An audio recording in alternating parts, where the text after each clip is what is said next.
Campus de Berkeley, California. Aquí, como en otros lugares, hace ya más de 10 años que empezó la lucha contra el SIDA. Pero a pesar de los enormes recursos empleados en esta batalla, la investigación atraviesa por un momento de duda. Algunos científicos han decidido cuestionarse todo de nuevo, empezando por lo que aparentemente se tenía como certeza inamovible: la responsabilidad del virus en el desarrollo del SIDA. ¿Y si los científicos se hubieran equivocado al señalar este virus como agente causante del nuevo síndrome? El mero enunciado de esta crucial pregunta hubiese sido impensable hasta ahora. Sin embargo, escuchen las razones que han conducido a estos científicos a formulárselas seriamente. Son el profesor de biología molecular Peter Duisberg, de la Universidad de Berkeley, y su colega Richard Stroman.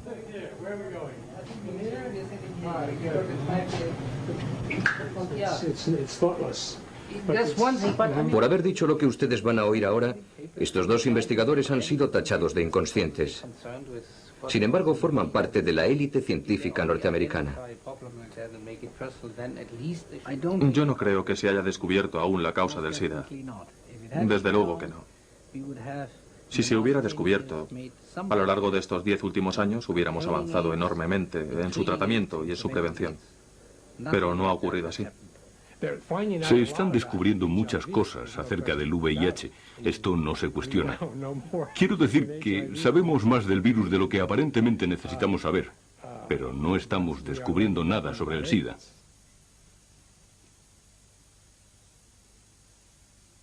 SIDA, la duda.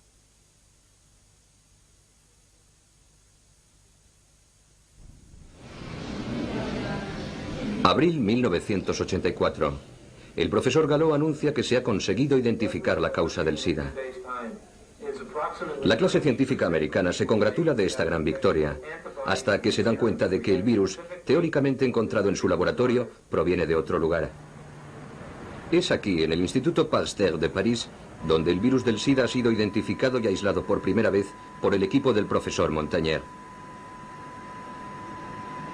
Terminada la polémica sobre el origen del virus, que mantuvo enfrentados durante un tiempo a Gallo y Montagnier, ambos científicos se ponen rápidamente de acuerdo en identificarlo como el causante del SIDA. Bien, yo creo que hay que ser cauteloso en este tema. Me parece que lo prudente es que mantengamos la duda. La duda es un hecho científico. No hay dogmas en la ciencia. De cualquier manera, yo no creo que al decir que el VIH es la causa del SIDA esté enunciando un dogma religioso.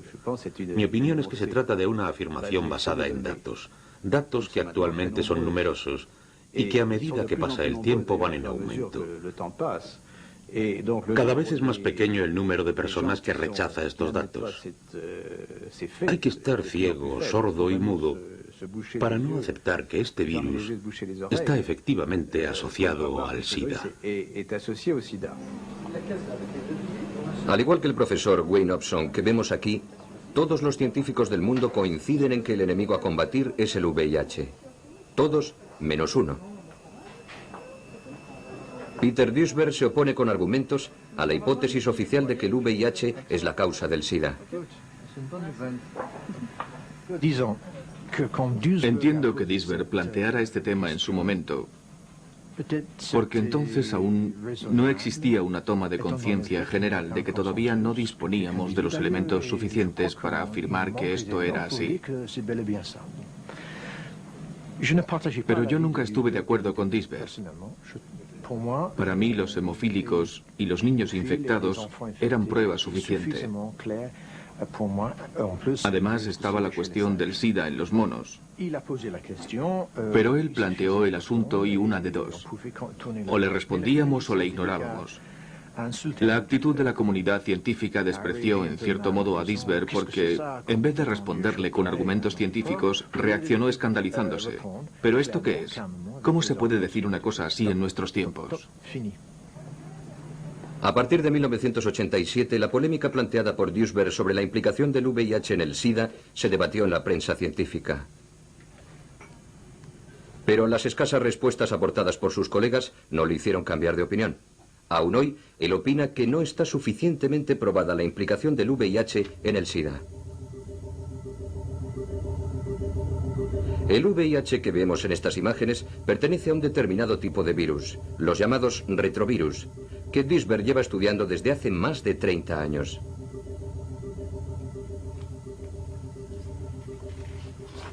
Él fue el primero que consiguió identificar y descodificar su estructura genética. En 1986, la Academia de las Ciencias reconoció la aportación de sus investigaciones. Desde entonces, Duisberg está considerado como uno de los más importantes especialistas en los retrovirus. He descubierto que los retrovirus no matan las células, ni provocan enfermedades, a no ser que sean extremadamente activos y numerosos en un animal, y probablemente también en el ser humano, aunque todavía en este último caso no lo hayamos comprobado. Pero aún no hemos encontrado un solo animal o ser humano que esté libre de la presencia de retrovirus. Todos los seres vivos albergan retrovirus idénticos al VIH. Están en estado latente, presentan la misma estructura genética, el mismo mecanismo de replicación, la misma tasa de mutación, idéntica transcriptasa inversa. Son exactamente iguales, pero no producen enfermedades. Son los virus menos dañinos que hemos observado jamás. Por eso, desde hace casi 20 años, muchos de nosotros estamos estudiando los retrovirus como posibles agentes productores del cáncer, precisamente porque no matan a las células. Duisberg aplica esto mismo al VIH y deduce que el virus del SIDA no puede destruir los linfocitos T4, que son las células que permiten al organismo luchar contra las infecciones. Aun suponiendo que pudiera destruirlas, se ha podido observar que el VIH infecta muy poco los linfocitos T4. Dicho de otra forma, existen muy pocas probabilidades de que pueda provocar daños importantes en el sistema inmunológico. Además, entre el momento de la infección por el virus del SIDA y la aparición de los primeros síntomas de la enfermedad, transcurre un periodo de tiempo que puede llegar a ser de 5 a 10 años o incluso más, lo que demuestra que es un virus de comportamiento absolutamente atípico. Las enfermedades causadas por virus aparecen cuando muchos virus atacan a muchas células. Si un virus ataca una sola célula, la infección no es perceptible. Si una persona está infectada por la gripe, la sífilis, la gonorrea o un herpes, al cabo de 2 o 3 semanas aparecen los síntomas. O bien no se presentan nunca porque puede que el sistema inmunológico los reconozca y frene la infección. Por eso pasamos por un periodo de latencia de 1, 2 o 3 semanas, a veces solo de días, porque el virus necesita reproducirse en gran número en nuestro organismo para matar células. Entonces es cuando nos ponemos enfermos. No hay ninguna explicación lógica para aceptar el hecho de que una persona que se infecta hoy consiga neutralizar el virus con su sistema inmunológico y se convierta en seropositiva y desarrolle la enfermedad 10 años después. El virus entra en acción antes de que lo haga el sistema inmunológico. Si el virus fuera el responsable, la enfermedad aparecería mucho antes, no 10 años después. El último argumento de Duisberg se basa en la presencia de los anticuerpos en la sangre. Según él, deben considerarse como los restos de la batalla entre el organismo y el VIH. La prueba de que el virus ha sido vencido. Para Duisberg no hay ninguna duda. El virus es inocente. No hay ningún precedente, ni uno solo en la historia de la microbiología, de que un microbio inactivo, latente o no detectable, origine una enfermedad. ¿No se ha encontrado ningún virus activo? En la mayoría de los pacientes afectados por el SIDA, ninguno. Solamente anticuerpos. Esa es la razón por la cual algunos microbiólogos tan renombrados como Gallo y Robin Weiss no hayan conseguido aislar el virus del SIDA en los pacientes. ¿Y en los nódulos linfáticos? Tampoco. Lo han intentado durante varios años, pero lo único que han conseguido es el virus de Montagnier. No lo han encontrado porque no hay nada que encontrar. Está claro. Tras 10 años de polémica, Duisberg mantiene su postura. Según él, todavía no hay nada que pruebe la relación entre el VIH y el SIDA. Y mientras que no se produzca una demostración científica, no cambiará de opinión. La actitud de Duisberg ha llevado a otros investigadores a replantearse el protagonismo del virus en la enfermedad, como en el caso del profesor Harry Rubin, pionero también del análisis de los retrovirus. Muchos de los especialistas más importantes de hoy en día han sido alumnos suyos. Solo me gustaría apuntar que, a diferencia de lo que ocurre con otros virus, en el caso del VIH no hay una evidencia que permita su identificación exacta. No descarto que pueda tener cierto protagonismo, pero esto no significa necesariamente que sea la principal o la única causa existente. En cualquier caso, no ha sido probado científicamente. Las dudas planteadas por los heterodoxos del SIDA no siempre han quedado sin respuesta. Sin embargo, el debate ha sobrepasado el ámbito estrictamente científico y ha llegado a convertirse en una polémica casi religiosa, anatemizadora para los que no participan de las tesis oficiales. Los disidentes excluidos del debate científico se han agrupado en torno al profesor de bioquímica Charles Thomas, con la intención de hacerse oír.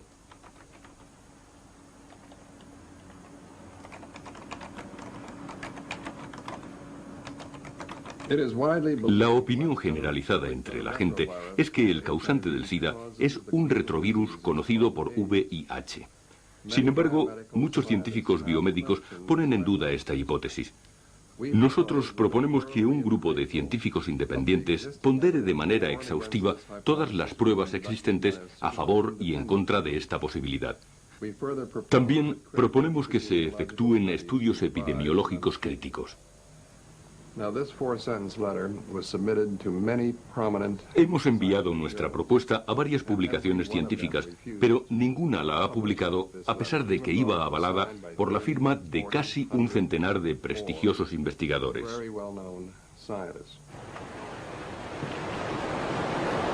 Hasta el momento, 3 premios Nobel han manifestado públicamente sus dudas acerca de la tesis oficial. La bióloga Barbara McClintock, ya fallecida, el profesor Walter Gilbert, de Harvard, y por último, Kary Mullis, premio Nobel de Química en 1993, a quien vemos en la imagen. Actualmente reside en San Diego, en la costa de California. Kary Mullis es el inventor del APCR, un procedimiento que permite aislar y observar los genes ampliados de un microorganismo. Este descubrimiento ha revolucionado el trabajo de los científicos en todos los laboratorios del mundo y se ha convertido en un instrumento valiosísimo en la investigación sobre el SIDA, lo que ha llevado a Mullis a profundizar en este tema y a poner en duda determinados aspectos incuestionados hasta ahora. Yo intentaba encontrar unas referencias, es decir, los trabajos científicos que demostraran que el virus VIH era la causa del SIDA. Necesitaba estos datos porque estaba redactando un informe y tenía que citar estas referencias para poder decir, esto es así, como confirman tales y tales documentos. Pero no conseguía encontrarlos. En anteriores trabajos nunca había tenido el menor problema a la hora de buscar las fuentes científicas sobre las causas de algún fenómeno. Normalmente es fácil encontrar estos datos recurriendo a publicaciones especializadas. Se averigua quién ha estudiado determinado tema, qué descubrimientos ha realizado y cuál es su tesis de trabajo. Pero esta vez no fue así. Pregunté a todos los investigadores sobre el SIDA por qué opinaban que el VIH era la posible causa de la enfermedad. ¿Cómo tenían la certeza? ¿Con qué documentos trabajaban? Todos me contestaban, pues hay un montón de datos que lo avalan.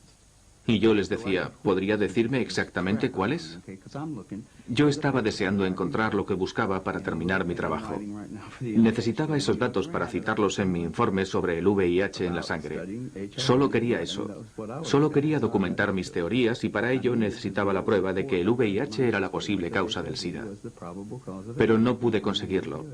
Nadie me daba la respuesta. Siempre me contestaban que los papeles los tenían en la oficina y yo decía, bueno, pues envíeme esos documentos desde su despacho, pero nadie lo hizo.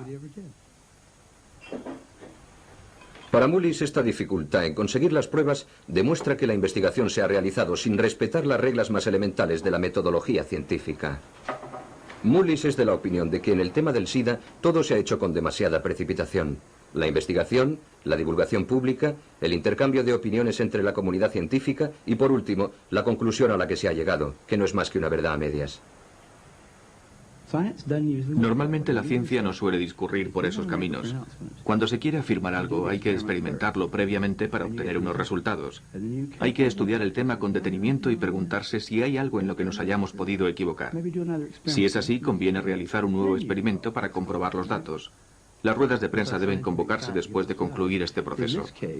Esta es la manera de establecer las evidencias científicas. En el caso del SIDA, efectivamente se convocó una conferencia de prensa en la que se afirmó: el VIH es la causa del SIDA. El Centro de Control de Enfermedades en Atlanta se hizo eco de estas palabras añadiendo: cuidado, el VIH es un organismo peligroso. Si lo encuentran en un paciente que presenta determinado tipo de síntomas, deben informarnos. Y se lo comunicaron a todos los médicos. Sin embargo, no explicaron por qué lo sabían. Se convirtió en una verdad con demasiados interrogantes, pero no puede considerarse en modo alguno una verdad científica. Mullis opina que se han realizado suficientes estudios sobre el SIDA. Sin embargo, aún no tenemos los datos necesarios para confirmar que el VIH es su agente causante. Necesitamos una evidencia científica que demuestre la certeza de esta hipótesis.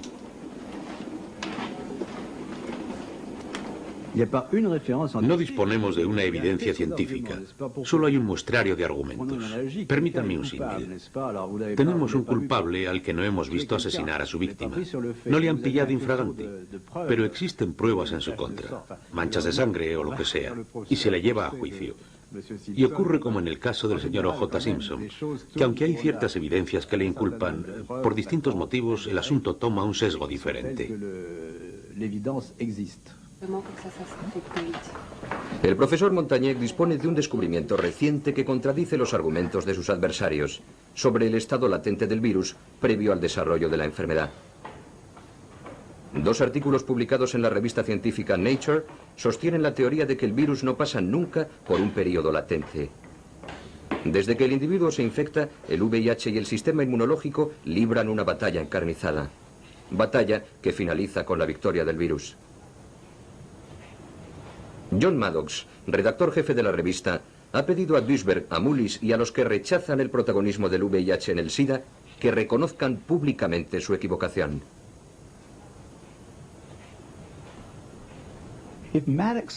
Si Maddox piensa que esos artículos prueban que el virus VIH provoca el SIDA, debería pegarse un tiro.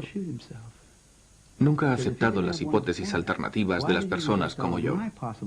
Siempre ha mantenido una opinión cerrada. ¿Por qué todo el mundo ha aceptado sin pestañear que este virus es el causante? Si hasta 1995 no se sabía el origen del SIDA, ¿por qué llevan 10 años actuando como si lo hubieran sabido desde el principio? A pesar de los artículos de Nature, Mullis mantiene su postura no solamente por lo que acaba de explicar, sino fundamentalmente porque estos trabajos no aportan, según su opinión, ninguna luz sobre el papel del virus en la destrucción del sistema inmunológico. Lo que, proviniendo de un premio Nobel, constituye una razón de peso. Estoy absolutamente convencido de que no es la causa del SIDA. Los hechos están ahí. Si queremos tenerlos en cuenta, demostrarán que el VIH no es el causante del SIDA. ¿Existe el SIDA? Todas las enfermedades que se asocian al SIDA existen. Muchas de ellas desde hace mucho tiempo. Pero nunca aparecían en las mismas personas a la vez, lo que parece indicar la presencia de algún tipo de síndrome. En realidad, si analizamos dolencias como la neumocistis carinea, el sarcoma de Kaposi y la aparición de hongos en la garganta, en la cabeza, en la cara y en las extremidades, descubriremos que todas esas afecciones tienen una causa determinada, pero que no siempre es la misma. No hay ninguna razón para creer que todas responden a la misma causa. El sarcoma de Kaposi. A principios de los años 80, cuando aparecieron los primeros casos de SIDA en San Francisco, los homosexuales infectados presentaban un tipo de cáncer de piel muy poco común, el sarcoma de Kaposi. Esta enfermedad se manifiesta por la proliferación de manchas marrones por todo el cuerpo. Para la mayoría de los especialistas, el sarcoma de Kaposi en los homosexuales contaminados por el virus se convirtió rápidamente en la marca identificativa del SIDA, su seña de identidad más evidente. Sin embargo, hasta el momento nadie ha podido establecer de forma clara el papel del virus en la aparición del sarcoma de Kaposi. Es más, se ha descubierto un nuevo agente, otro posible culpable.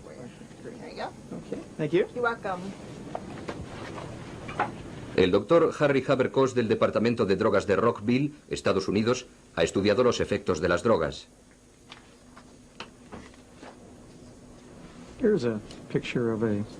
Él ha sido uno de los primeros en establecer una posible relación entre la aparición del sarcoma de Kaposi y el popper, una droga afrodisíaca muy extendida entre los homosexuales hasta los años 90.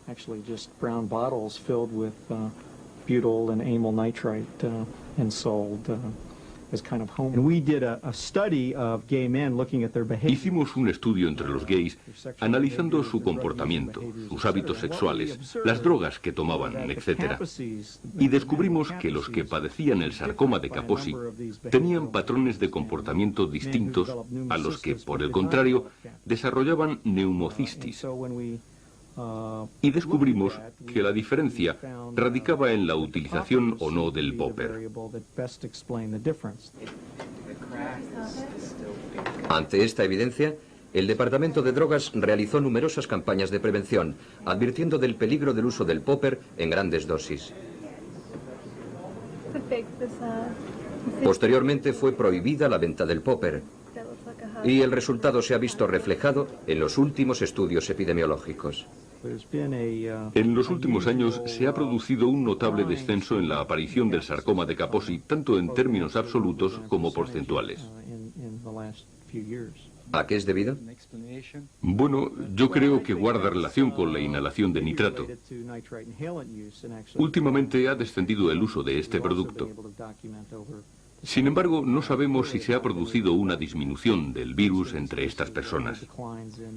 Tampoco hemos podido probar con exactitud la relación con los herpes. Sin embargo, la epidemiología del sarcoma de Kaposi y la de la inhalación del nitrato en los Estados Unidos parecen íntimamente ligadas. Para ser exactos, hay que decir que el sarcoma también aparece en pacientes que nunca han utilizado el popper, así como en personas que no están infectadas por el VIH.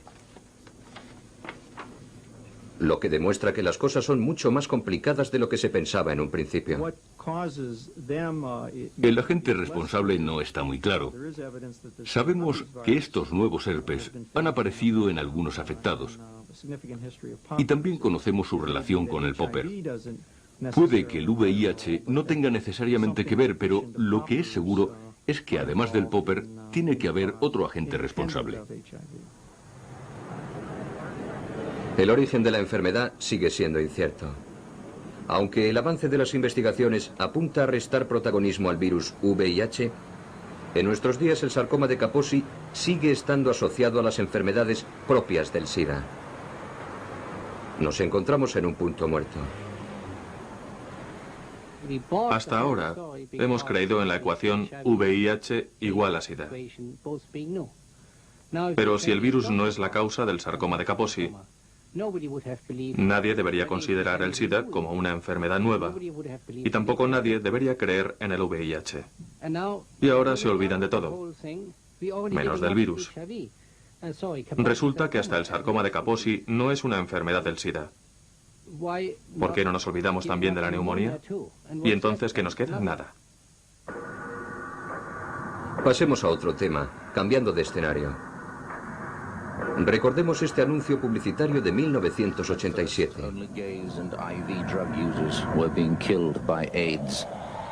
But now we know every one of us could be devastated by it.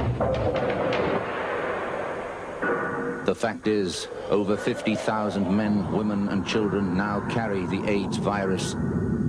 That in 3 years, nearly 2,000 of us will be dead.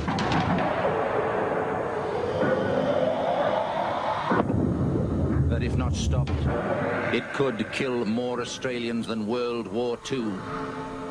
Sin embargo, hasta el momento en Australia se han detectado menos de 10.000 casos de SIDA, en vez de los 50.000 que preveía el anuncio. Fundamentalmente homosexuales y toxicómanos. No queremos quitarle importancia a la enfermedad, ni señalar acusadoramente a los grupos de riesgo.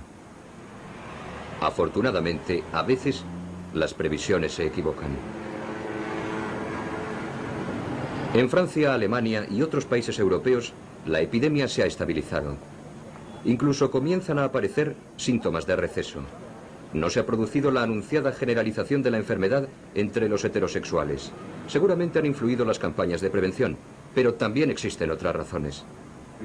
Las cepas microbianas existentes en Europa no presentan una capacidad de transmisión poderosa entre los heterosexuales, por lo que no se ha producido un contagio masivo. Lo ha habido en cierta medida entre las mujeres, fundamentalmente entre las drogodependientes y las que tenían parejas bisexuales. Pero no ha habido una reacción en cadena. Podemos concluir que no ha existido una transmisión generalizada en la población heterosexual. Y creo que no se producirá. Puedo citar como ejemplo el caso de las prostitutas.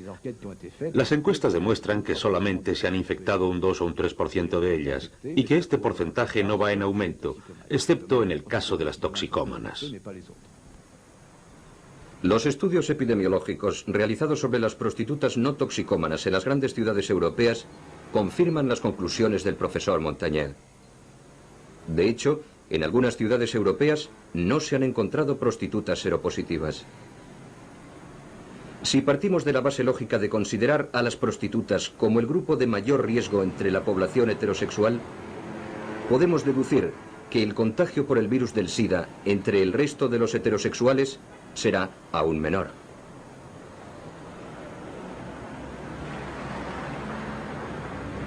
¿Debemos, por tanto, concluir que no se producirá una propagación del virus entre la población heterosexual? Los datos que posee el Centro Europeo para la Vigilancia del SIDA, organismo que dirige la mayor parte de los estudios epidemiológicos, no apuntan en esa dirección. El VT2 diferente del VT3. En general, es verdad que los homosexuales y los toxicómanos siguen siendo, 15 años después de la aparición de la enfermedad, los grupos más afectados. Mucho más que la población heterosexual. Pero esto no quiere decir que en el futuro no se produzca la propagación del SIDA a este otro segmento de la población. En realidad, estamos asistiendo a una difusión lenta y progresiva del virus, mucho menos fulminante que la de los otros dos subgrupos. La extensión de la enfermedad parece haberse estabilizado. Pero este fenómeno no debe hacernos bajar la guardia. Lo que ocurre es que el riesgo de contagio de los heterosexuales es menor y, por tanto, la epidemia se extiende lenta y dificultosamente. La amenaza del SIDA que ha planeado sobre Europa en los últimos 10 años parece haberse alejado para centrarse en África.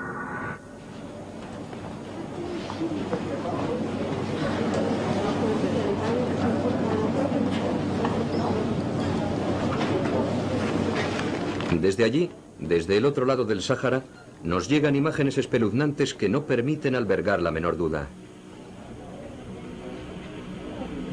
El SIDA azota a todos por igual: ancianos, jóvenes, mujeres y hombres. Según la Organización Mundial de la Salud, millones de personas están infectadas por el VIH. La epidemia se ceba en el continente. ¿Quién podría poner en duda la magnitud de la tragedia? En estos países, la polémica no se centra sobre el alcance de la enfermedad, sino sobre el nombre que debemos asignarle. África se muere, pero ¿de qué? Es verdad. Sé por experiencia que los test que se realizan aquí, muy sensibles y específicos, pierden eficacia al aplicarlos a sueros africanos. Ello es debido a varias razones. En primer lugar, los africanos padecen infecciones recurrentes o crónicas, como el paludismo, lo que provoca una tasa de anticuerpos anormalmente elevada. Por tanto, se pueden producir reacciones no específicas que den lugar a errores en los resultados, a falsos seropositivos en las pruebas de SIDA. También existe una enorme diversidad en las cepas africanas. Encontramos allí todas las variantes posibles del virus. Y en muchas ocasiones las pruebas no están convenientemente adaptadas. Por tanto, es necesario realizar un estudio exhaustivo. ¿Ponen en duda nuestras hipótesis los datos que llegan de África? No lo creo, porque todas las estimaciones han sido obtenidas mediante métodos diferentes y muestran un abanico de posibilidades. Basta visitar cualquier hospital de África para darse cuenta de que la mayoría de los pacientes padecen el SIDA.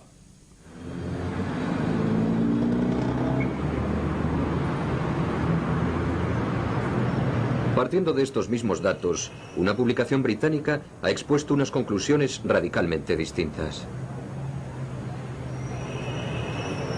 En octubre de 1993, el Sunday Times publicó un reportaje encabezado por un titular sensacionalista: El mito del SIDA en África. Neville Hodgkinson, su autor, periodista especializado en temas científicos, plantea nuevos interrogantes tras visitar África Central en 1993. En su opinión, hay algo que no encaja en la versión oficial. ¿Está África realmente enferma de SIDA? No si definimos el SIDA como una nueva enfermedad infecciosa. África sufre y se muere debido a la malnutrición, al resurgimiento de la malaria, a la tuberculosis. Muchas personas necesitan atención médica, pero no, yo no he encontrado ninguna evidencia que demuestre el surgimiento de una nueva epidemia. Neville Hodgkinson viajó por África durante varias semanas. Primero visitó Kenia, después Tanzania, luego Zambia y por último Zimbabue. Nos cuenta el miedo de los africanos al SIDA, más extendido que la propia enfermedad, y las razones que lo explican.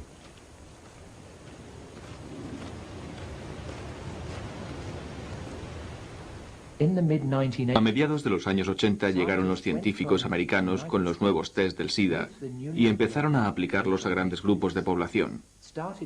Observaron que casi el 50% de las personas estudiadas daban positivo en las pruebas y proclamaron: el VIH está aquí desde hace muchos años. África está a punto de sucumbir a la mayor epidemia de la historia.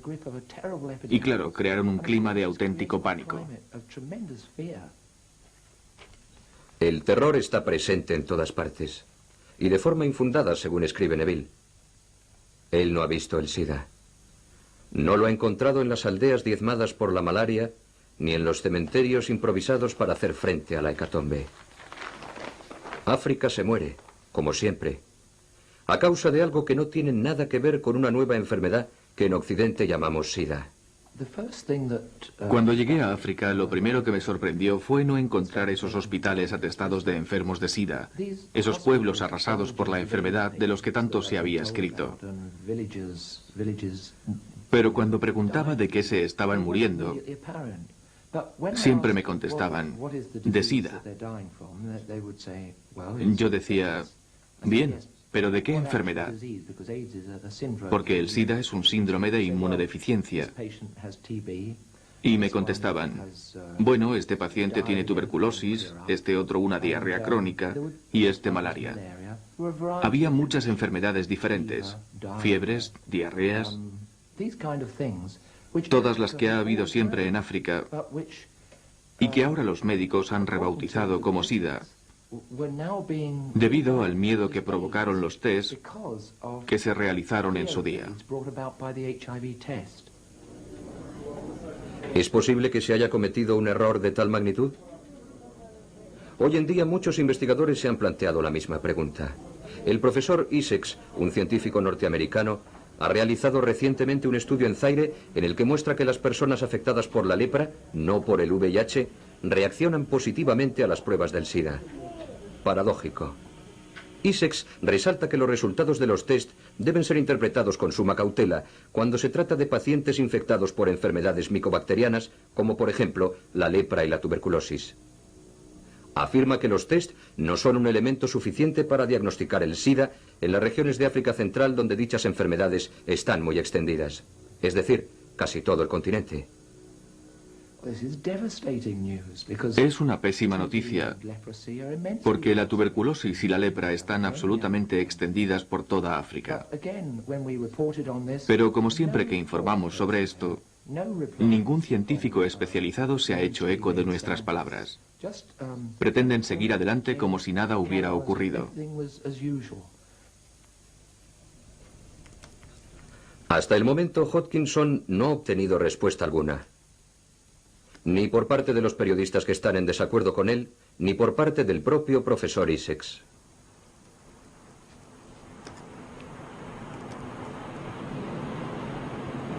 ¿Los test del SIDA son menos exactos de lo que se dice?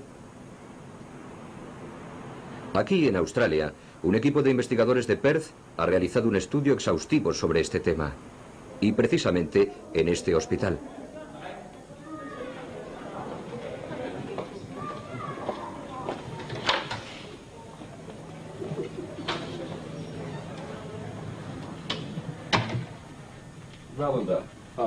Tres investigadores han revisado prácticamente todo lo que se ha dicho y escrito sobre las pruebas del SIDA para intentar responder a esta pregunta. ¿Un test positivo prueba de forma inequívoca el contagio por el virus del SIDA? El resultado de su trabajo sobre el Western Blot, el test teóricamente más fiable de todos los existentes, fue publicado en 1993 en la revista Biotechnology. Hay muchos datos que demuestran que el test ha sido considerado fiable antes de haber sido convenientemente comprobado. Este es el punto clave de nuestro trabajo. Se ha puesto en tela de juicio la fiabilidad del test. Quizá estemos dando por buenos unos resultados inciertos. Debemos recordar que el test jamás detecta el propio virus, sino los anticuerpos que han reaccionado a la presencia del virus en el organismo. ¿En qué consiste el test del SIDA? Se desarrolla en dos etapas.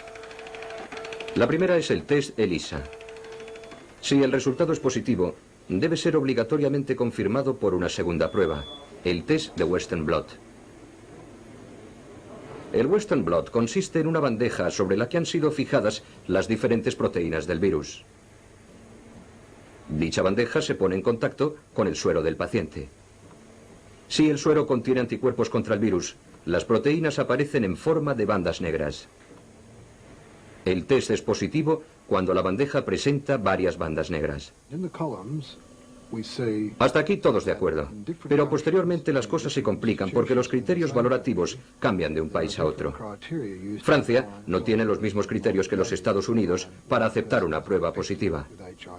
Dichos baremos varían también en Australia o en África.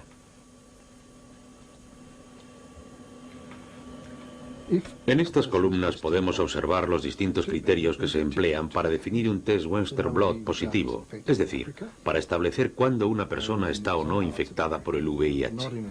Los criterios que se aplican varían en cada país e incluso en las distintas instituciones de un mismo país. Si aparecen dos bandas negras en el test de un paciente, sería considerado seropositivo en África y en algunos estados de Norteamérica, pero no lo sería en Australia, ni en otros estados americanos, ni en Francia. Si aparece una tercera banda, una P24, no será considerado seropositivo en Australia, ni en muchas partes de América, ni en Francia. Si aparecen 4 bandas, tampoco se les considera infectados por el VIH, ni en Australia, ni en Francia. No puede considerarse infectada a una persona aquí y allí no. O se está infectado por el virus o no se está. Con estos criterios no vamos a ningún lado. No es fácil encontrar una explicación lógica a la arbitrariedad de estos baremos. Se deberían aplicar los mismos en todas partes. ¿No sería más sencillo y más seguro? Pero los laboratorios no son de la misma opinión. La sangre contaminada, dicen, sean cuales sean los criterios aplicados, reacciona positivamente y siempre aparecen todas las proteínas del virus. En ello radica la diferencia con la sangre no contaminada. Aunque se unifiquen los criterios, seguiremos teniendo el problema de la imposibilidad de repetir un mismo test. Es muy difícil hacer 2 tests idénticos. Por ejemplo, este test de una misma sangre ha sido realizado por 19 laboratorios norteamericanos diferentes. Los mejores laboratorios, los más prestigiosos. Cada bandeja corresponde a un laboratorio distinto. En algunas aparecen varias bandas negras, en otras tan solo algunas. En la bandeja del centro, en la letra I, no aparece ninguna. Pero el suero pertenece a un mismo paciente infectado por el virus del SIDA. Los laboratorios australianos han detectado errores aún más graves. Para intentar explicar el porqué de estas enormes diferencias, me gustaría mostrarles el estudio realizado por los analistas norteamericanos. En 1991, el Diario Americano de Patología Clínica envió 101 muestras negativas, es decir, que no tenían bandas de sueros Western Blot, a 3 laboratorios distintos. En 67 muestras contestaron que no aparecían bandas. En 13 que aparecían bandas de distinto tipo. En una P41 y en otra P24. En 2 muestras P24, 32 y 41-120. Lo que para muchos laboratorios se considera un resultado positivo. Sin embargo, todos los sueros eran negativos. Es decir, que el análisis de un suero puede resultar positivo en un laboratorio y negativo en otro.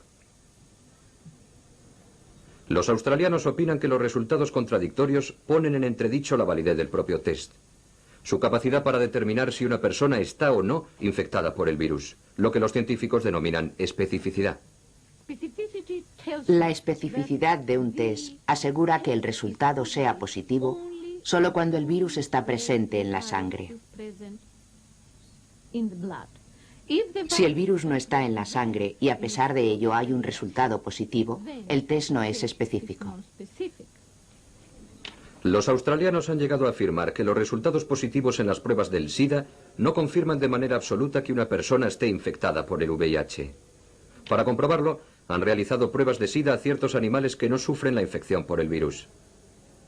Por ejemplo, a estos ratones, a los que se les ha inyectado sangre de otro ratón y se les han encontrado anticuerpos.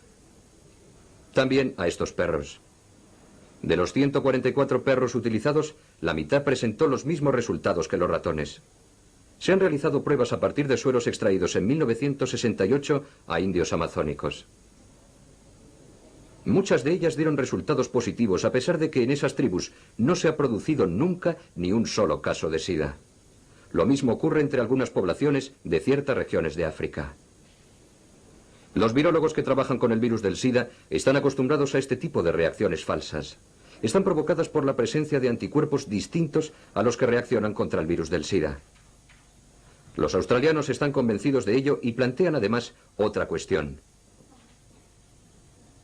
¿Cómo determinar con exactitud si un paciente cuyas pruebas han sido positivas está realmente infectado por el VIH y no por otra cosa? Ahora sabemos que los homosexuales, los consumidores de drogas y los hemofílicos, los grupos de riesgo más importantes, al estar expuestos a agentes externos, tienen más capacidad para desarrollar diversos tipos de anticuerpos. En estos casos, es imprescindible conocer la especificidad del test. Es muy posible que este test no indique la infección del virus VIH en ninguna de estas personas. Lo que significa es que hay una falta de uniformidad en la interpretación de los tests, una falta de uniformidad en la comprensión de la naturaleza del test y una falta de uniformidad en la apreciación de los efectos de la enfermedad. Hasta que no se solucionen estos problemas, no debemos considerar el mecanismo del virus como el causante del SIDA. La mayor parte de los científicos cree que los problemas que surgen en la interpretación de las pruebas son muy escasos. Además, para evitar errores, se realizan numerosos controles de calidad. La duda planteada desde hace ya más de 10 años por los investigadores que aparecen en este reportaje ha comenzado a socavar las verdades oficiales. También ha anidado en el seno de la comunidad científica. En esos círculos, la polémica está sobre el tapete, con menor virulencia ciertamente que en casos anteriores. La ecuación VIH igual a SIDA ha sido revisada a la luz de los nuevos descubrimientos sobre la enfermedad, y este proceso se ha visto reflejado en la prensa. Todo hubiera sido muy sencillo si, tras descubrir el virus del SIDA, hubiéramos descubierto un medicamento antirretrovírico que frenara la enfermedad y curara al paciente. Pero en realidad nos dimos cuenta de que las cosas eran mucho más complicadas. Una sustancia que in vitro era capaz de frenar la reproducción del virus del SIDA no servía para bloquear la enfermedad en los pacientes. Había que seguir buscando.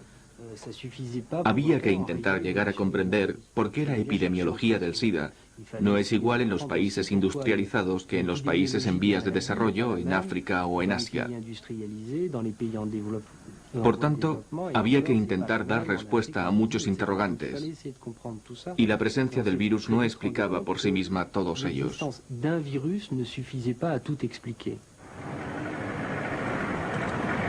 El propio Luc Montagnier, descubridor del virus, ha sido uno de los primeros en relativizar el papel del VIH y señalar la existencia de otros factores asociados al virus que desencadenan el SIDA.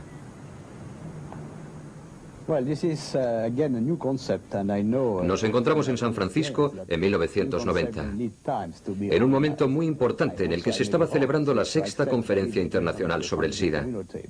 Durante dicha conferencia, Luc Montagnier afirmó que el VIH podía no ser la única causa del SIDA. Para el virólogo Pasteur, el VIH tiene un cómplice, el micoplasma. Sin este acompañante, el virus no puede actuar. El tiempo no ha dado la razón a Montagnier. Hoy en día el profesor tiene una actitud más flexible, pero en el fondo no ha cambiado de opinión. Puedo decirle que tenemos argumentos muy sólidos para afirmar que junto a otros factores infecciosos conocidos, los virus y las bacterias, poseen también las propiedades necesarias para desempeñar un papel importante en el SIDA. Ahora se trata de averiguar el papel del micoplasma, su interacción con el virus. ¿Precede a la infección viral y se extiende a causa de la inmunodepresión provocada por el virus? ¿O bien se produce una infección simultánea porque el micoplasma, que probablemente también se transmite por vía sexual, puede contagiarse al mismo tiempo que el virus? ¿Qué papel desempeña en el desarrollo de la enfermedad? Por ahora no tenemos una respuesta. Los últimos descubrimientos realizados en el laboratorio apuntan a la idea de que el micoplasma puede tener un papel muy importante en el desarrollo del SIDA. Sin embargo, a pesar de las últimas aportaciones, para la comunidad científico-médica, el virus VIH sigue siendo el principal culpable. Algunos científicos, como Duisberg y Rubin, que no comparten las tesis aceptadas por los investigadores de casi todo el mundo, se ven obligados a aventurar nuevas hipótesis. A buscar nuevos culpables, con sus escasos medios y con la única ayuda de la certidumbre basada en la experiencia adquirida en sus campos de investigación. En todo el país, en todos los pacientes de SIDA, no se ha realizado ni un solo estudio científico sobre los efectos a largo plazo de las drogas inyectadas o inhaladas. No se ha llevado a cabo ninguno. Aunque ya han muerto 150.000 afectados por el SIDA, que eran consumidores de drogas intravenosas. 250 que inhalaban popper, tomaban anfetaminas, y que murieron o enfermaron de SIDA debido al consumo de estas drogas. Básicamente, mi opinión es que hay muchos factores coadyuvantes y que el VIH puede ser uno de ellos. No descarto esa posibilidad, como tampoco descarto el papel de las drogas y de otros hábitos de vida. Las drogas intravenosas y otros agentes de contagio, e incluso la intervención de otros microorganismos. Esta hipótesis puede resultar sorprendente, pero cuando menos merece ser científicamente argumentada. Pero esa es otra historia. Nuestro objetivo es demostrar que existen varios puntos oscuros en torno a las causas del SIDA y que, por prudencia, se debería prestar atención a todas las posturas, a todas las hipótesis, hasta las más inquietantes. Nos gustaría que el siguiente testimonio fuera algo más que una simple aportación.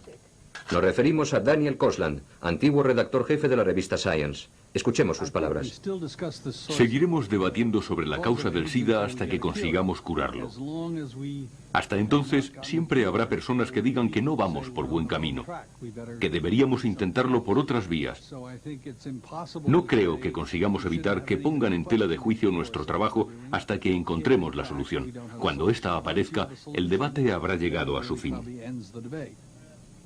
¿Considera positivo que personas como Duisberg y otros mantengan abierta la polémica? Sí, absolutamente. Aunque Duisberg ha hecho afirmaciones con las que no está de acuerdo la mayoría de la gente, es importante que se conozcan para demostrar que no somos un búnker apegado a una verdad absoluta. Es el único camino posible.